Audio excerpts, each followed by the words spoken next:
Hello everybody and welcome back to the second tutorial of AdventureCraft Awakening. Today we are talking about every tool that you have available in AdventureCraft. So, to access those tools, we can go all the way to the right in our creative menu. And there you can see each tool from the cursor to the quill. And if you wanna just grab infinite or one, it doesn't really matter. You can select single items by just pressing the right mouse button. You can put them in your inventory. And also a neat concept, if you want to get rid of those items, then you can just select another item. Doesn't really matter if it's one. Then you just want to hold the shift key and press any mouse button. And then you can just delete those. Please be aware that infinite items won't be deleted. So you need to manually get rid of those. Let's start with the basic tools. We have the hammer that is a faster diamond pickaxe basically, so you can destroy blocks with it. The selection tool will mark two positions. So for example, you can see in the chat, position 1 and 2 are now the same blocks. If I now click the left or right mouse button, doesn't really matter, then you can see from the last position until the new position, there's now this area marked. We select this area and then we go back to the hammer tool, which is not just a pickaxe, it has another functionality. So for example, if we go over to this stone here and then press the right mouse button, then you can see each block in our area is now stone. So we can basically swap this area with the block. This also works of course for 3D space, so if we have like this cube selected, we can just fill it in. Alright, the eraser tool, as you can maybe think already, will erase those blocks. So we have this marked area and then we just hit the right mouse button. So, before we move on discussing the next tools, there's something I wanna explain to you. As you can see, I have two hands. So in my right hand is the shield and in my left hand is the diamond sword. If I now scroll the mouse to the first slot, you will see they both swapped positions. And if I keep on scrolling, you will see my left hand is moving all the way to the right and then repeating it at the first slot. So if I move the other direction now with scrolling, you can see it moves back. But if I now hold the control key, then you can see I now control while scrolling the left hand. So that's something that's really useful for building. You can also manipulate the left hand and right hand by pressing the number keys. So 1 to 9 are my slots and then I can just press a number or control and press a number to select the other hand. Okay, so let's talk about something new.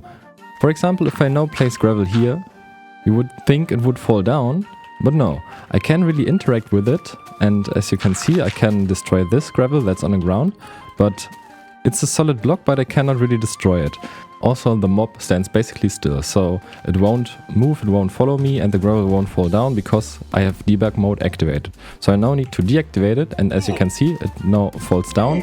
The bat is chasing me now. And if I now activate the debug mode again, I can destroy the blocks. Alright, coming to the next tools, we have the paintbrush and the paint bucket. And as you can maybe imagine, the paintbrush is used for coloring single blocks, so I can change the stone color for example. If I now want the green color that was right before the blue one, normally you would think, okay, I have to go all the way to all colors to get green again, but you can just hold the shift key button and then press the right mouse button to go the other direction. And the paint bucket of course is used for areas, so I can color in whole marked areas. As you can see, for those blocks they have different varieties. For the sand as well. And also for the grass. Sometimes you will see some blocks doesn't implement varieties, then it simply says doesn't implement color. And for those varieties, if you open the creative menu and go to these pages, you can see, okay, those are the varieties. Okay guys, before we move on, I will show you another concept. So for example, if you have built a structure like that, and then sometimes it can happen if you select that and then suddenly mark those blocks and you think, oh no, I didn't want to fill in everything. Then you can just hit undo and you can see undo's left 127, redo's left 1.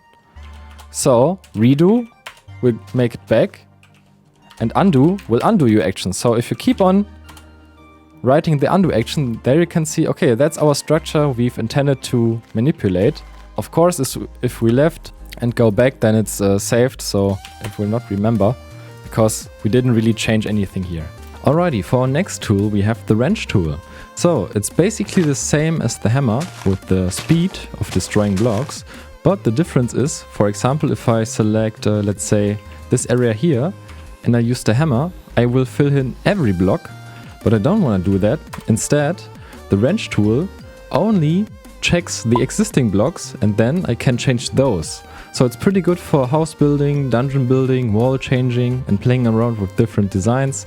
But keep in mind, let's change that back. If I now place a block in here, so let's say we have a window, and I now use the wrench tool to, let's say, change the walls, it will also change those blocks because they are marked as well. So yeah, that's the difference. Not filling in every block, but just changing the existing blocks. Alright, moving on. The next tool is the nudge tool. So if I select an area and then go to the nudge tool and press left mouse button, I will push it away from my position. And if I press right mouse key button, then I will pull it towards me. That's also pretty useful because, as you can see, if I now fly up and then keep on pressing the right mouse button, you can see I can manipulate the height and position, push it away again, or go under it and pull it towards me again. So that's also really useful. Be careful, it will delete all blocks in the way. If you have a house or building here and it will go behind it, it will just delete those. Alrighty, the next tool is the Quill tool. So if I press C to activate my Optifine zoom, you can see there's a marked block. If I press right click while holding the quill, I will just teleport to this position. So it's pretty nice for like quick movement, basically. So if you have like a huge map or just want to explore and decide where to build and stuff like that, it's nice to have Quill tool available to like just keep on pressing and spamming, and then you can see my movement speed is pretty insane with that. Alright, last tool for today. The copy and paste tool. We select our area that we want to copy, obviously, and there you can see with a slightly offset, we have our wall that we can copy. So press right mouse button to finalize your copy, or to place it rather.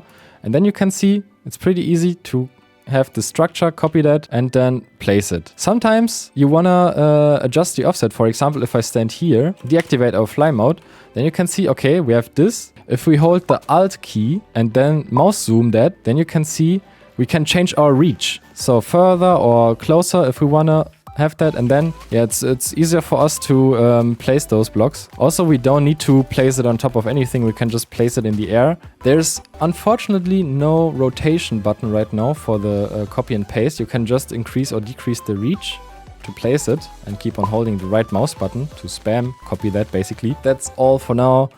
These tools will be covered in the next video. If you liked it, leave a comment, consider subscribing, and until next time, bye bye guys.